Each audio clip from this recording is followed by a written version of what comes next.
that construction on my first real estate property is finally coming to a close, I could finally focus on copping kicks again.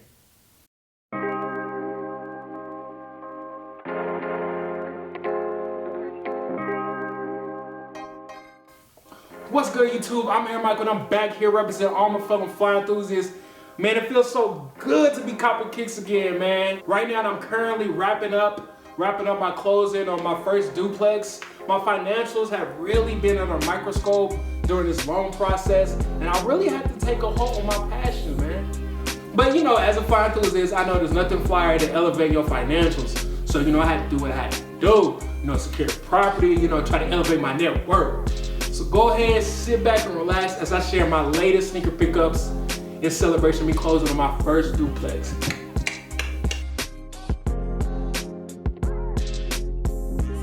Alright, so first up, we have the Freshwater Griffin Max 1. And this shoe is the sole reason why the sneaker culture will never die. This shoe retro for the first time in 2000 and 2009.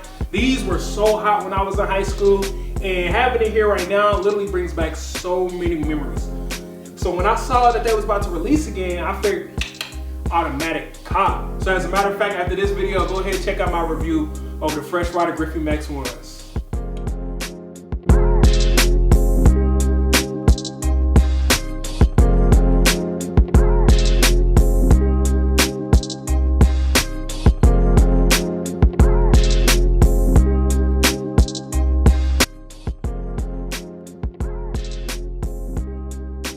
Yes, the Flitz. Such a crispy classic. This was my go-to shoe back in 1998.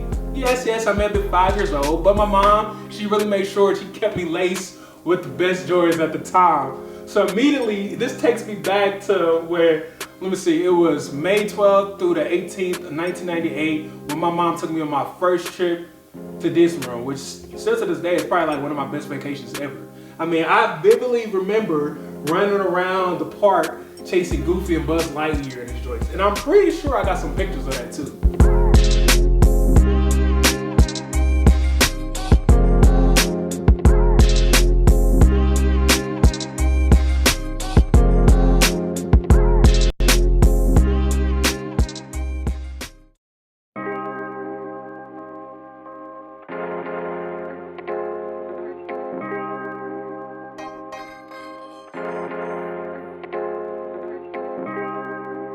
This pair right here was the last pair I copped before I went under contract on my duplex.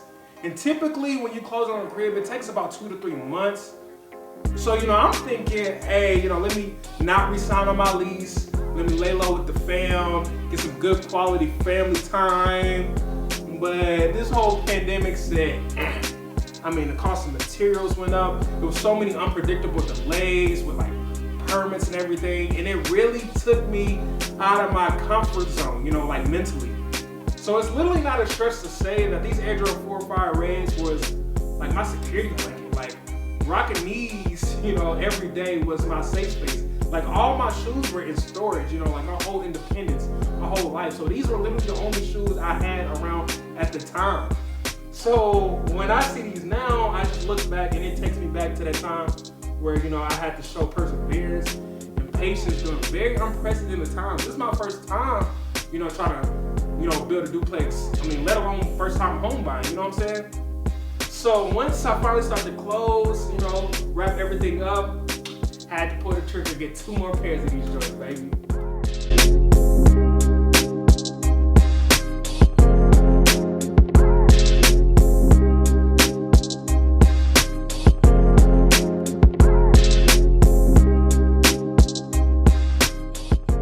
Air Jordan 4 Union Noir.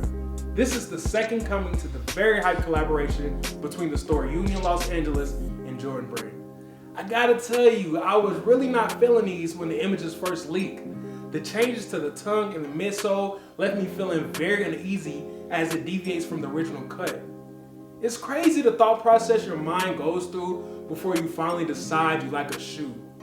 Once I did the research on the thought process behind these changes was when I realized that this shoe was telling a story from Chris Gibbs' past. And it was at that point I appreciated the uniqueness and I knew it was time to pull the trigger.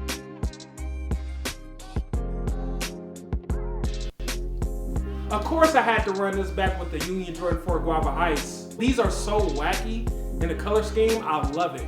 The camera really doesn't do this shoe justice, so I'm just super glad that I have these in hand.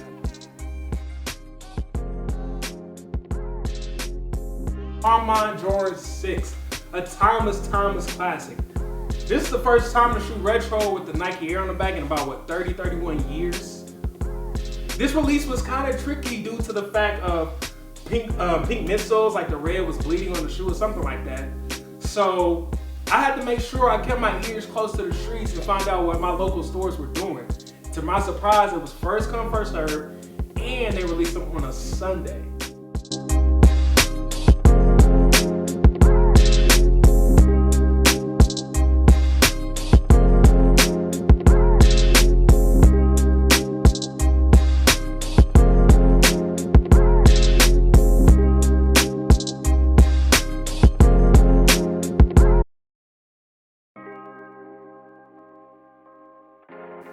Man, let's go, baby. Go big or go home, man. I swear, I've been watching these like a hawk. With the Off-White and Nike collaborations being top tier for the past 3 years, I've literally studied the trends on the resale prices. The cheapest you can typically get one of the collabs is probably like $600 to $800, and with the potential for them to increase to $1,500 to $2,200. So since copying anything off sneakers is like an automatic guaranteed L, I've learned that timing is everything when it comes to these hype releases. So it's been no hesitation for me to bing, bang, bang, pull the trigger and cop as many pairs as I can for that price range. So I'm really locking in and anticipating the fact that they're gonna triple and double in value.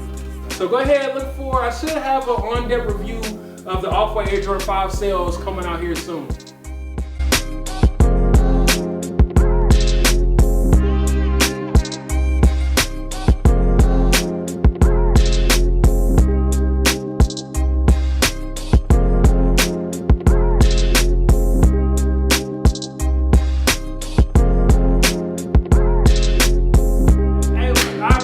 Y'all for rocking with me. It's late here. We've been putting in some strong hours. I appreciate my cuz, my fam, for helping me out and produce this everything. So I really hope you guys enjoy my latest pickups. I should have a lot more videos to come, hopefully. This shit is a lot of work. That's probably why I ain't did it so daggone long. So if you guys please commit a simple task, just like, if you like it, comment, and don't be commenting negative. Well, y'all can do what y'all want. I mean, I don't really care. But just make a comment, show love. We can talk sneakers all day. I'm Aaron Michael, represent all the fly enthusiasts. If you like the content, subscribe. Y'all stay safe.